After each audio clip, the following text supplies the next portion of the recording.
जनता party मुख्यालय में Bharatiya Janata party के चीफ स्पोक्सपर्सन इस वक्त यहाँ पर मौजूद हैं एडवोकेट सुनील सेठी। दूसरी तरफ साथ में आप देख सकते हैं कि यहाँ पर ठाकुर अभिजीत जसरोटिया भी हैं और एक अहम मुद्दे पर ये लोग बातचीत करने जा रहे हैं। आइए देखते हैं कि क्या बातचीत। डॉक्टर अभिजीत जसरोटिया जी जो हमारे प्रदेश के प्रवक्ता हैं, मैं दरख्वास्त करूंगा सुनील सेठी जी से कि वो आज की कार्रवाई आपके सामने रखें।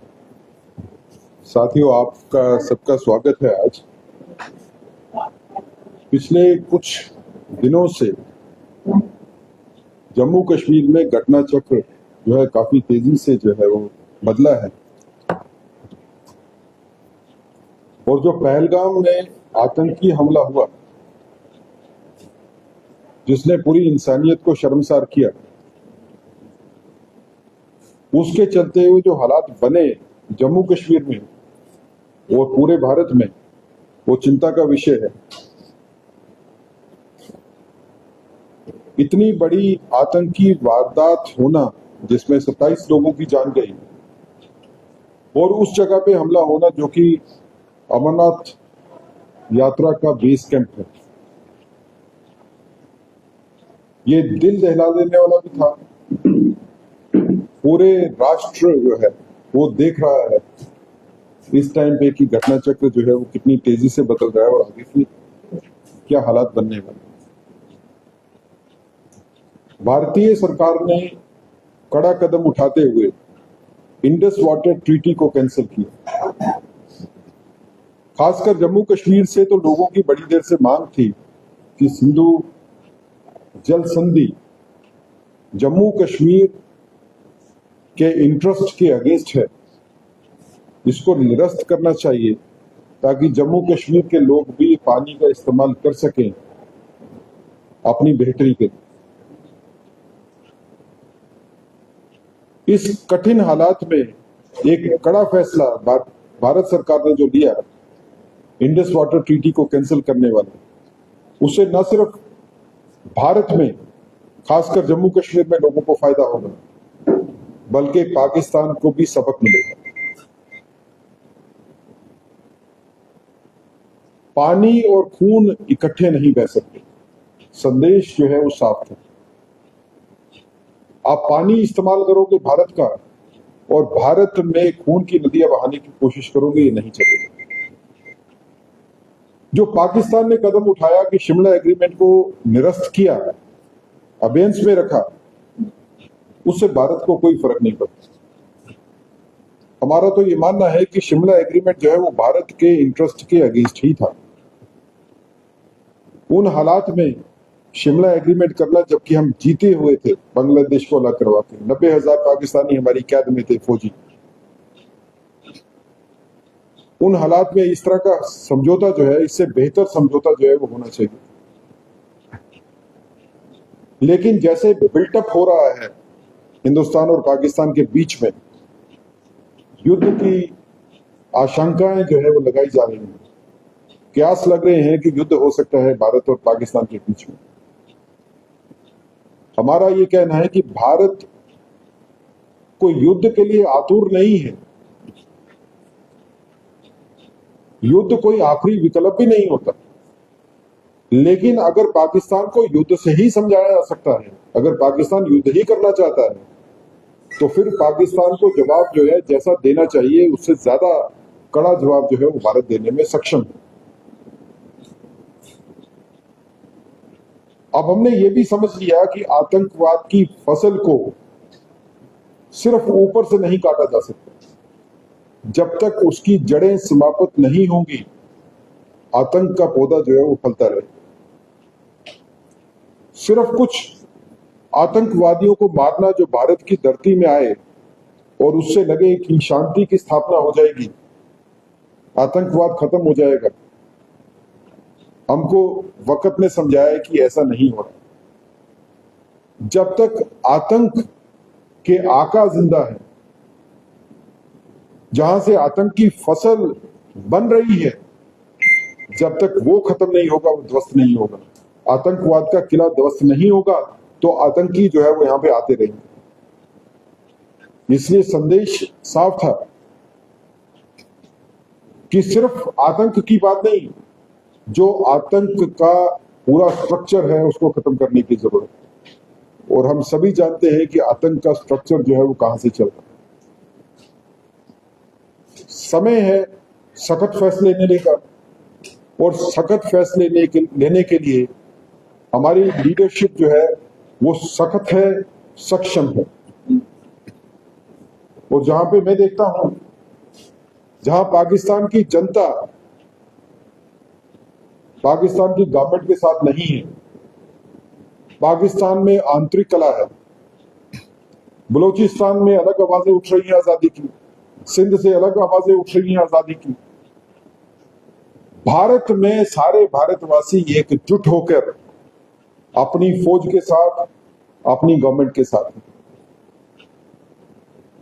और मैं इसमें जरूर प्रशंसा करना चाहूंगा विपक्ष की भी, कि विपक्ष ने भी साफ कर दिया कि देश हित में कोई राजनीति नहीं होगी, देश हित में पूरे का पूरा विपक्ष भी सरकार के साथ खड़ा है। और लड़ाई लड़नी है, अगर हमारे ऊपर लड़ाई थोपी जाती है तो फिर उस लड़ाई को निर्णायक बनाना जरूरी है। डराने धमकाने से भारत को अपने फैसले से कोई बदल देगा, अगर कोई ऐसा सोचता है तो उसकी गलतफहमी। एक सक्षम इकोनॉमी है भारत, पूरे विश्व ने जैसे भारत का साथ दिया पहलगाम की घटना के बाद, वो अपूर्वनीय है। इतना बड़ा पूरे विश्व का साथ हमारे साथ, इतनी सक्षम सेना हमारे पास, इतनी मजबूत लीडरशिप हमारे पास, पूरे का पूरा देश हमारे साथ। हमारे को किसी से डरने की जरूरत नहीं है, जो हमारे दुश्मन है उनको हमारे से डरने की जरूरत है। मैं आपके माध्यम से जनता को आश्वस्त करना चाहता हूं, जनता की सुरक्षा की पूरी जिम्मेवारी सरकार और सेना के ऊपर है। किसी भी हालत से निपटने के लिए हम सभी लोग तैयार हैं। अगर युद्ध के हालात बनेंगे तो सिर्फ सेना ही नहीं लड़ेगी, आम जनता भी उसमें लड़ेगी, हम सभी उसमें साथ मिलकर लड़ेंगे। लेकिन आतंक की लड़ाई के खिलाफ आखिरी प्रहार करना जो है वो जरूरी है। और इस बार पूरे मुल्क ने ये डिसाइड कर लिया है कि आतंक को एक आखिरी बार हमको खत्म करने के लिए पूरा प्रयास करना है। मैं अभिजीत जी से कहूंगा कि आप अपनी बात को बहुत बहुत धन्यवाद आपका सेठी साहब। मैं ज्यादा लंबी बात नहीं, सिर्फ एक अपील यहाँ से जरूर करना चाहूंगा, क्योंकि एक बात सेठी साहब ने बड़ी अच्छी कही कि इसमें आम लोग जो हैं वो तो इसमें हमारा हिंदुस्तान तो सारे का सारा साथ देगा, लेकिन मैं पाकिस्तान की जनता से अपील करना चाहता हूँ कि दुर्भाग्यपूर्ण आप एक ऐसे मुल्क के साथ हैं जो एक नापाक मुल्क, जिसे नापाकिस्तान कहना चाहिए। और आपकी मजबूरी हम समझ सकते हैं कि भले वो जियोल हक का टाइम रहा हो, भले वो परवेज मुशर्रफ का टाइम रहा हो, यहाँ भी आसिफ मुनीर का टाइम रहा हो, ये सब के सब वो लोग हैं जो जमहूरियत के सबसे बड़े दुश्मन। और आप लोगों का ध्यान अपनी आपकी बेसिक प्रॉब्लम से हटाने के लिए इस तरह के षड्यंत्र बोलते हैं। तो आज आप सब लोगों को इनके खिलाफ खड़ा होना पड़ेगा, क्योंकि आपका सबसे बड़े दुख का कारण ये ISI और ये पाकिस्तान है। क्योंकि आप अपना डाटा निकाल के देख लीजिएगा, जो टॉप 10 आपके रिचेस्ट बिजनेसमैन है वो इसी ISI, इसी नापाक आदमी और इसी पाकिस्तान की आर्मी से आते हैं। आज एक ऐसा मौका है कि आप अपनी इस आर्मी को सबक सिखा सकते हैं, वरना ये गम के बादल, ये दुख के बादल कभी भी हटेंगे नहीं आपसे। और जिस मुल्क के दम के ऊपर अगर आपको लगता है ये साथ देकर आपको कोई जीत दिलवा सकता है, मैं खासकर चीन की बात बताना चाहता हूं, तो हमने हिंदी चीनी भाई बहन का स्वाद रखा हुआ है। वो मुल्क सिर्फ और सिर्फ आपके रिसोर्सेज यूज करेगा कि आने वाली 10 पीढ़ियां भी आपकी कर्जाऊ रहेगी। इसीलिए आज आप सब लोगों को जमहूरियत के साथ खड़ा होना पड़ेगा और इस पाकिस्तान आर्मी के अगेंस्ट, इस नापाक आर्मी के अगेंस्ट खड़ा होना पड़ेगा। सोचना आपने है, क्योंकि जो मुस्तकबिल है आपके बच्चों का आपके हाथ में है। जो आपकी आर्मी, ISI आर्मी, वो षड्यंत्र करके इसे खत्म कर रही है। मेरी ये रिक्वेस्ट सारे पाकिस्तान के आवाम से बहुत बहुत धन्यवाद।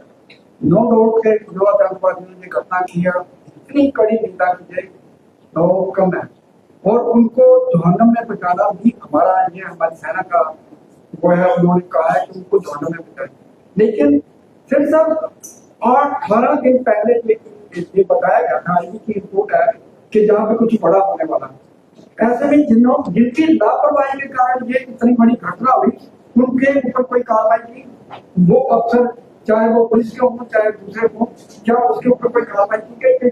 देखिए, उनकी जिम्मेदारी होती है। ये वक्त है संधू जी, देश के दुश्मनों के खिलाफ, आतंकवादियों के खिलाफ लड़ने का। अपने में कौन रिस्पॉन्सिबल था, किसकी गलती से हुआ, ये तो आप अपने घर में फैसला करेंगे। जब बाहर का दुश्मन आपके ऊपर अटैक करता है तो उसमें घर की गलतियों को नहीं गिना जाता, उसके खिलाफ खड़ा होना है, उसके खिलाफ लड़ना है, आतंक को हराना है, ताकि देश में जो है सुरक्षा का वातावरण बन सके।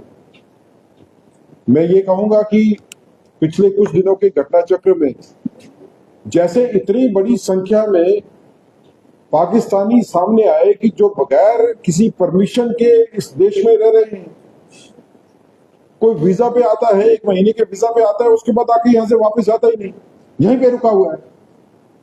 ये मैं किसी के ऊपर इल्जाम नहीं अभी लगा रहा हूं, लेकिन ये पोटेंशियल स्लीपर सेल्स हैं। इस देश को इसके बारे में भी चिंतित होना पड़ेगा। जितनी बड़ी पहलगाम की घटना हुई, वो तब तक इतनी बड़ी आतंकवादी वारदात नहीं हो सकती जब तक कि बीच में लोग इन्वॉल्व नहीं, लोकल। वो लोकल लोग कौन इन्वॉल्व है, इसके बारे में कार्रवाई होनी है। एनआईए की टीम बैठी है, जो आपने विषय रखा, एनआईए की टीम के दायरे में वो चीजें भी आएंगी कि किसकी रिस्पॉन्सिबिलिटी होनी चाहिए। हम किसी चीज को छुपाएंगे नहीं, लेकिन पहला कर्तव्य हमारा है कि देश का दुश्मन जो हमारी धरती के ऊपर आया है, जो हमारी धरती पे लगातार आतंकवादियों को भेज रहा है, पहले उससे निपटारा करें। ठीक है।